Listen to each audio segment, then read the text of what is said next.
प्रिय विद्यार्थियों, वर्ण व्यवस्था संबंधी टॉपिक पर हम पढ़ चुके हैं कि वर्ण व्यवस्था का क्या अर्थ है, किन सिद्धांतों के माध्यम से इनकी उत्पत्ति हुई तथा किस प्रकार इतिहास में इनका विकास क्रम देख सकते हैं। आज हम जिस टॉपिक पर चर्चा करेंगे वह है वर्ण धर्म तथा वर्ण व्यवस्था के गुण और दोष। सबसे पहले बात करते हैं वर्ण धर्म की। वर्ण धर्म में हम देखते हैं कि विभिन्न वर्णों के द्वारा जिन कर्तव्यों का पालन किया जाता था वह वर्ण धर्म कहलाता था। आपको ध्यान होगा कि धर्म का अर्थ जब हम पढ़ रहे थे तो उसमें हमने पढ़ा था कि व्यक्ति के द्वारा जिन कर्तव्यों का धारण किया जाता है वह धर्म कहलाते हैं। और यहाँ हम देखते हैं जिस वर्ण द्वारा जिन कर्तव्यों का पालन होता था वह उस वर्ण का वर्ण धर्म कहलाता था। सबसे पहले ब्राह्मणों की बात करते हैं कि ब्राह्मणों का समाज में सर्वोच्च स्थान था और धर्म शास्त्रों ने उनके 6 कर्तव्य बताए थे। अध्ययन, अध्यापन, यज्ञ करना, यज्ञ कराना, दान देना और दान लेना। लेकिन ब्राह्मण तभी तक प्रतिष्ठित थे जब तक कि वो अपना नैतिक और आध्यात्मिक स्तर बनाए रखते हैं। यदि कोई वर्ण के विरुद्ध कार्य करता था उस ब्राह्मण को बड़ा निंदनीय दृष्टि से देखा जाता था। इसके साथ ही साथ जब युद्ध आदि होते थे तो उन्हें अपने वर्ण विरुद्ध कार्य यानी शस्त्र उठाने की भी छूट थी। और यदि वो अपनी पारिवारिक खर्च नहीं उठा पाते तो भी वो किसी दूसरे वर्ण के व्यवसाय को अपना सकते थे। जैसे कि द्रोणाचार्य का आपको ध्यान होगा कि द्रोणाचार्य गुरुकुल में शिक्षा देने के बाद भी अपने परिवार का भरण पोषण नहीं कर पा रहे थे। ऐसे में उन्होंने फिर क्षत्रियोचित कर्म अपना लिया था। ब्राह्मणों के कुछ विशेष अधिकार भी थे जिनमें राजनीतिक अधिकार थे उनके कि जब पुरोहित नियुक्ति होती थी तो राजा केवल ब्राह्मण को ही पुरोहित के रूप में नियुक्त करता था। इसके साथ ही साथ जब यज्ञ के समय राजा जाता था तो वहां पर राजा को विजयी बनाने के लिए पुरोहित उसके साथ होता था और यज्ञ करता था तथा स्तुति करके देवताओं को प्रसन्न किया करता था ताकि वो युद्ध में राजा का साथ दें। इसके अतिरिक्त उत्तर वैदिक काल में जो मंत्रीगण थे जिन्हें रत्नन कहा जाता था उसमें भी ब्राह्मण का होना आवश्यक था। राज्याभिषेक जब किया जाता था तो राज्याभिषेक करने में ब्राह्मण के द्वारा ही राजा को मुकुट पहनाया जाता था। इसके अतिरिक्त यदि किसी ब्राह्मण से एक बहुत भयंकर अपराध हो जाए तो भी उसे मृत्युदंड नहीं दिया जा सकता था।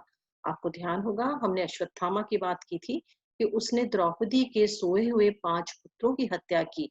इतना जघन्य अपराध करने पर भी कृष्ण के द्वारा उसे क्षमा करवा दिया गया और ये कहा गया कि ये ब्राह्मण पुत्र है अतः अवध्य है। इसके अतिरिक्त यदि कोई व्यक्ति ब्राह्मण को उत्पीड़ित करता था, परेशान करता था तो राजा द्वारा उसे दंड दिया जाता था।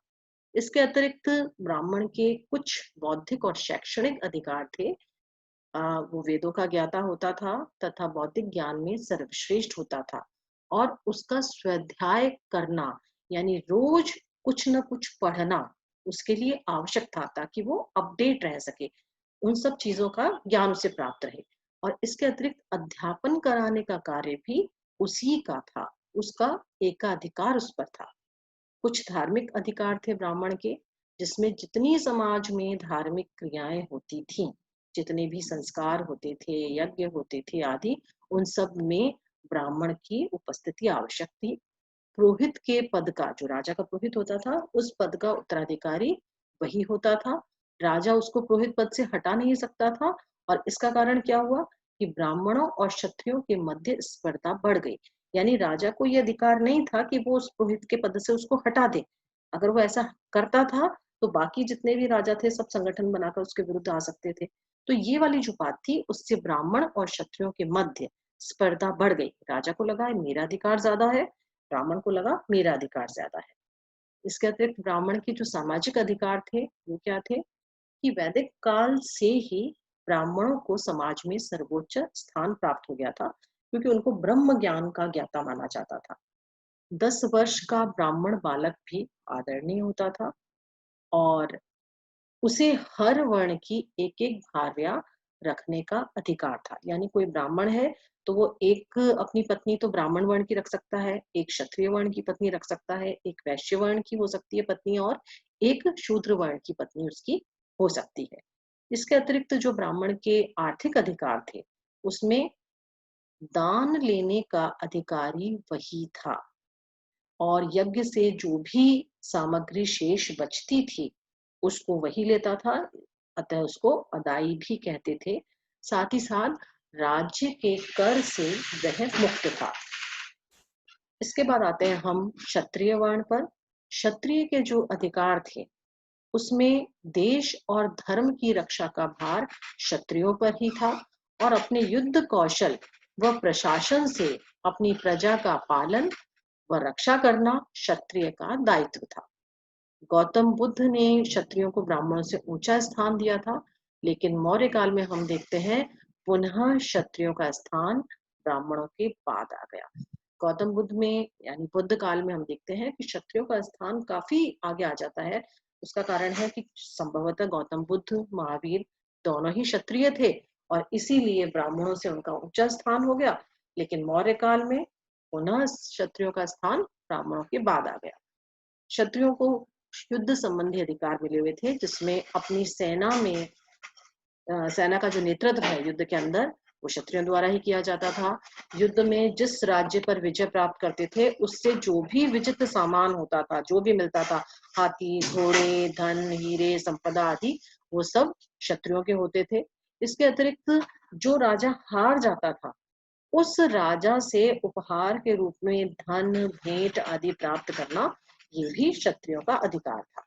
इसके बाद क्षत्रियों के पास कुछ प्रशासनिक अधिकार थे, जैसे राज्य में शांति और व्यवस्था बनाए रखना, अपराधी को दंड देना, और ब्राह्मणों को या तो दंडित नहीं किया जाता था या बहुत ही कम दंड दिया जाता था।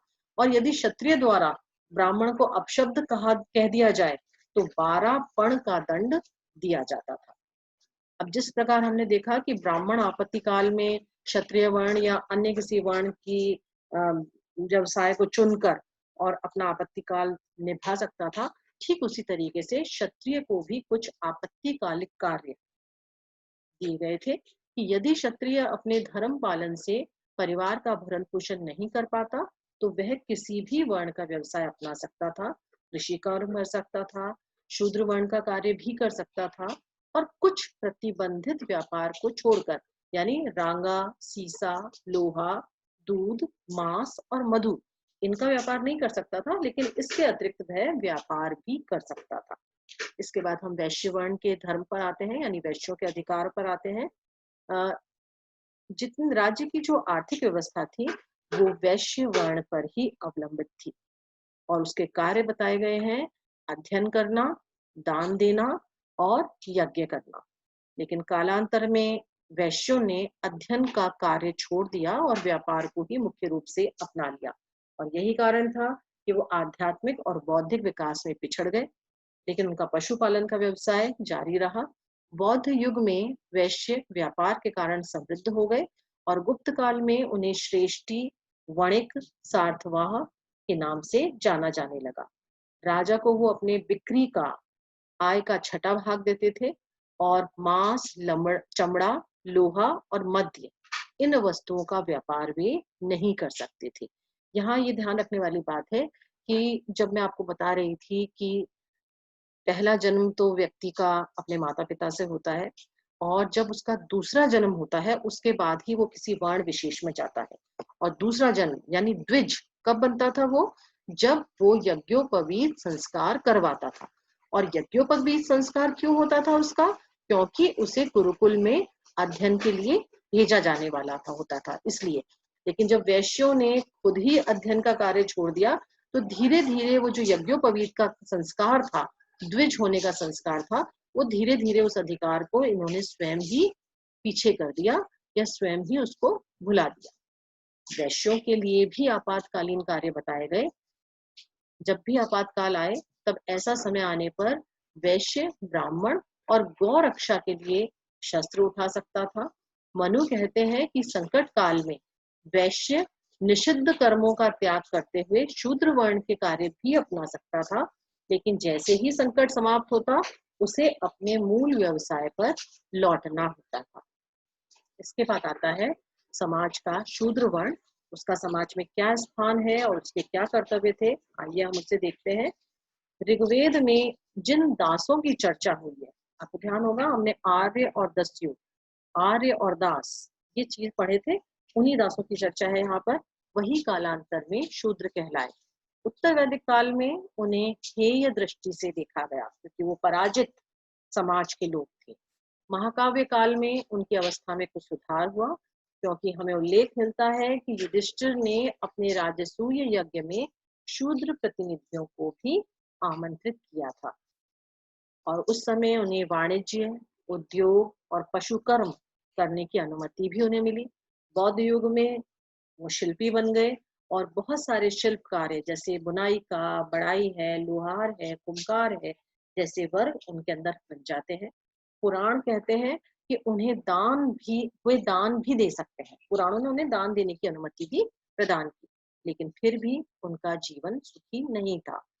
ये दो श्रेणियों में बट गए थे। पहले तो वो थे जो सदाचारी थे, जो ब्राह्मणों के कहे अनुसार नियम कर्तव्य निभाते थे और अच्छे आचरण करते थे, और दूसरे थे असत आचरण करने वाले। तो पहली श्रेणी के जो शूद्र थे वो संस्कार और बिना मंत्रोच्चार के धार्मिक क्रिया करा सकते थे, और पूर्व मध्यकाल आते आते वो वैश्यों के समकक्ष हो गए थे। पर दूसरी श्रेणी के हेय जीवन ही जीते रहे। शूद्र वर्ग को कुछ अधिकार दिए गए थे, भारतीय संस्कृति के अंतर्गत हम देखते हैं। ये बात मैं इसलिए बता रही हूँ क्योंकि यूरोप के अंदर जो निम्न वर्ग था, जो दास वर्ग था, उसके पास बिल्कुल ही अधिकार नहीं थे। यदि उनसे हम भारत की तुलना करें तो हम देखते हैं कि हमारे समाज का जो बहुत हेय वर्ग था, निम्न वर्ग था, उसके पास भी उस काल के जो शास्त्रकार थे उन्होंने थोड़े बहुत अधिकार दे रखे थे। कौन से अधिकार थे वो? सबसे पहली बात कि जो भी उनके वंशानुगत व्यवसाय हैं, उनमें किसी प्रकार की बाधा उत्पन्न नहीं की जाती है। दूसरा, शूद्रों को भी व्यापार का अधिकार था। तीसरा, बिना मंत्रोच्चार के वो यज्ञ करा सकते थे तथा अपनी मोक्ष प्राप्ति का प्रयास भी कर सकते थे। फिर जो दास थे और परिचारक यानी जो सेवक थे वो कर मुक्त होते थे, परंतु जो शिल्पी थे वो श्रमदान के रूप में कर देते थे। और सबसे इंपॉर्टेंट बात है कि शूद्र को अपनी संपत्ति पर स्वामित्व प्राप्त था। जितनी भी उसकी संपत्ति है वो उसकी ही मानी जाती थी। और संक्षेप में हम कह सकते हैं कि द्विज की सेवा करना शूद्र वर्ण का सर्वोत्कृष्ट कर्म माना गया। और विपत्ति काल में मनु, हेमचंद्र, कुल्लूक आदि ने उन्हें अन्य कर्म कर भरण पोषण करने का प्रावधान भी किया। और यही कारण रहा कि जब अलबुर्नी 11वीं सदी में भारत में आता है तो वो वैश्य और शूद्र वर्ण में अंतर ही नहीं कर सका। उसे पता ही नहीं चला कि समाज में 4 वर्ण है। उसने वैश्यों और शूद्रों को समकक्ष ही रख दिया। अब इसके बाद बात आती है, हमने वर्ण व्यवस्था में देखा कि किस प्रकार चारों वर्णों के अपने अपने कर्तव्य, अपने अपने अधिकार थे। ये वर्ण व्यवस्था क्या भारतीय संस्कृति में लाभकारी रही? क्या गुण थे उसके? क्यों वो इतने सालों तक चलती रही? तो उसके लिए हम देखते हैं वर्ण व्यवस्था में से भारत को क्या क्या लाभ हुए। सबसे पहली चीज तो है सुव्यवस्थित समाज की स्थापना हुई, क्योंकि एक व्यवस्था बन गई थी कि 4 प्रकार के कर्म हैं, तो 4 प्रकार के वर्ण हैं और चारों ही इन कार्यों को करते रहेंगे। इससे समाज जो है वो सुव्यवस्थित रूप से दिखाई देने लगा। दूसरी चीज, ये श्रम विभाजन का महत्व स्वीकार करने वाली व्यवस्था बनी। अगर आप देखिए, एक ही परिवार में यदि सारा कार्य परिवार के एक ही व्यक्ति को करना पड़े, घर का, बाहर का, हर प्रकार के कार्य, तो उसके ऊपर बहुत ज्यादा लोड पड़ जाएगा। लेकिन अगर घर के सारे कार्यों को परिवार के सभी सदस्यों के मध्य थोड़ा थोड़ा करके बांट दिया जाए तो हर कार्य उचित प्रकार से होगा। और यही हम देखते हैं कि ये व्यवस्था श्रम विभाजन के महत्व को स्वीकार करने वाली थी। इसके अतिरिक्त तीसरा महत्व है इसका, अनावश्यक प्रतिस्पर्धा का अंत करती है, क्योंकि सबको पता है भाई मुझे क्या क्या कार्य करना है, तो दूसरे से उसको स्पर्धा रहेगी नहीं, क्योंकि दूसरा अपना कार्य कर रहा है, मुझे अपना कार्य करना है। इसके अतिरिक्त सभी व्यक्तियों को समान मानती है तथा व्यक्ति में कर्तव्य पालन व सेवा की भावना को प्रोत्साहन मिलता है।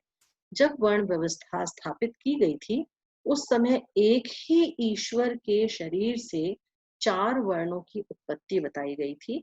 यानी और आप जानते हैं शरीर का कोई भी अंग ऐसा नहीं होता जिसे हम काट के फेंक दें। हर अंग हमारे लिए इम्पोर्टेंट है। यदि मुंह हमारे लिए उपयोगी है, तो जो चरण है वो भी उतने ही उपयोगी हैं। तो इसका अर्थ ये हुआ कि एक ही शरीर से 4 वर्णों की उत्पत्ति मानने का अर्थ है कि सभी व्यक्तियों को सभी वर्णों को समान माना जाए। इसके अतिरिक्त पांचवा जो लाभ है वो है ये समाज को उन्नति की ओर अग्रसर करती है। और स्मिथ जो इतिहासकार हैं वो ये कहते हैं कि इसमें कुछ न कुछ गुण अवश्य रहे, तभी सहस्त्रों वर्षों से भारत में उत्तर से दक्षिण और पूर्व से पश्चिम तक वर्ण व्यवस्था विद्यमान रही है। एक चीज और है कि इसमें एक चीज आप और ऐड कीजिएगा, विशिष्टीकरण। जब हम एक ही कार्य को बार बार करते रहते हैं तो धीरे धीरे क्या होता है, उसके अंदर हमारा विशिष्टीकरण हो जाता है। हम उस कार्य को और भी ज्यादा अच्छी तरह करने लगते हैं और भी जल्दी करने लगते हैं। और जब एक वर्ण को बार बार वही कार्य करना होगा तो उस कार्य के अंदर उसका विशिष्टीकरण आवश्यक रूप से हो जाएगा। तो इस वर्ण व्यवस्था में कुछ ना कुछ गुण ऐसे थे जिसके कारण ये आज तक प्रत्यक्ष अप्रत्यक्ष रूप से विद्यमान है। लेकिन ऐसा नहीं है कि हर चीज का एक अच्छा ही पक्ष होता हो, उसका बुरा पक्ष भी होता है जिसे हम वर्ण व्यवस्था के दोषों के रूप में देख सकते हैं। सबसे पहला दोष है कि वर्ण व्यवस्था ने समाज को अनेक जातियों में बांट दिया। यहाँ जातियों में बांटने के अंदर वर्ण व्यवस्था इसलिए दोषी है क्योंकि 4 वर्ण तो थे समाज के, लेकिन बहुत से व्यवहार ऐसे होते थे जो अनुलोम या प्रतिलोम है। यानी कभी वर उच्च वर्ण का है और वधु निम्न वर्ण की है, या वधु उच्च वर्ण की है, वर निम्न वर्ण का है। तो इस प्रकार के विवाहों को अनुलोम प्रतिलोम विवाह कहते हैं, जिसे हम आगे और डिटेल में लेंगे। तो उनसे जो संतानें उत्पन्न होती थी वो होती थी वर्ण संकर। तो ये किसी भी वर्ण में सम्मिलित नहीं हो सकती। 2 अलग-अलग वर्णों की संतानें हैं, वर्ण संकर है, इनका एक अलग ग्रुप बन गया। इस तरीके से धीरे-धीरे बहुत सारे कारण रहे कि ये जो वर्ण थे वो इतने भागों में बट गए और समाज में बहुत सारी जातियों ने जन्म ले लिया। दूसरा इसका दोष है कि हमारी राष्ट्रीय एकता और सामाजिक एकता पर इसने गहरी चोट की। अब हमारी विचारधारा संकीर्ण हो गई। हम हम दूसरे वर्ण का काम क्यों करें? वो हमारे से नीचा है, वो हमारे से ऊंचा है। इस तरीके की जो बात है, इसने राष्ट्र की एकता पर भी चोट पहुंचाई और समाज की एकता पर भी चोट पहुंचाई, क्योंकि सबने अपने अपने वर्ण से जोड़कर अपनी पहचान बना ली। और वो जो समाज के समन्वय, सुव्यवस्थित संगठन, इसकी जो बातें थी वो कहीं जाकर खो गई। तीसरी तीसरा जो दोष है वो है कि जब वर्ण व्यवस्था जाति व्यवस्था में परिवर्तित हो गई, यानी जन्म के आधार पर स्थापित हो गई, तो हमारे समाज में क्षीणता आई और हमें यवनों से पराजित होना पड़ा। सबसे पहले भारत पर आक्रमण करने वाले यवन ही थे। और यवनों से पराजित इसलिए हुए क्योंकि अरे हम तो पौरव जाति के हैं, हम तो अर्जुनयन हैं, हम तो ये हैं, हम तो वो हैं, हम उनकी सहायता क्यों करें, वो हमसे अलग जाति के हैं। इस तरीके से जो हमारा उत्तर पश्चिमी सीमांत है, वहां जो छोटी छोटी जातियां थी, उन्होंने आपस में संगठित होने का प्रयास ही नहीं किया, क्योंकि उनकी मानसिकता केवल अपनी जाति विशेष तक सीमित रह गई। और यही कारण था कि हमें आक्रांताओं से परास्त होना पड़ा। इसके अतिरिक्त हमें हमारी एक संकुचित मानसिकता का जन्म हुआ, जिसने हमारी प्रगति को रोक लिया, क्योंकि अब वो छोटा है, वो हमसे हेय है, ये हमसे बड़ा है। इस तरीके की जो मानसिकता आ गई, शुद्ध रक्त की मानसिकता आ गई, इसने हमारे समाज की प्रगति को रोक दिया। और कालांतर में वर्ण व्यवस्था जन्म पर आधारित हुई, तो व्यक्तियों को अपने पैतृक व्यवसाय को ही अपनाना पड़ा, चाहे उसमें योग्यता हो या न हो। अतः व्यक्तियों को अपनी स्वाभाविक प्रवृत्तियों तथा योग्यता के विकास का अवसर न मिला और उनका व्यक्तित्व अपूर्ण रह गया। इसके अंतर्गत जो बात यहाँ कहना चाहते हैं वो ये कि वर्णों के आधार पर जातियाँ बनी और जातियों ने अपने-अपने व्यवसाय को अपना व्यवसाय कर लिया। जैसे कुम्हार का व्यवसाय ले लेते हैं हम शॉर्ट में। अब कुम्हार के परिवार में एक बच्चे का जन्म हुआ, जिसे कुम्भकारी नहीं करनी, जो बहुत टैलेंटेड है, किसी और लाइन में जाना चाहता है। लेकिन अब उसे अपना पैतृक व्यवसाय ही अपनाना पड़ेगा, नहीं तो उसको जाति बाहर कर दिया जाएगा। इस तरीके की जो व्यवस्थाएँ हैं, वो हमें मध्यकाल में पूरे मध्यकाल में दिखाई देती हैं और इस कारण बहुत सारी हमारे योग्य व्यक्तियों की योग्यता का ह्रास हुआ और उनका व्यक्तित्व अपूर्ण ही रह गया।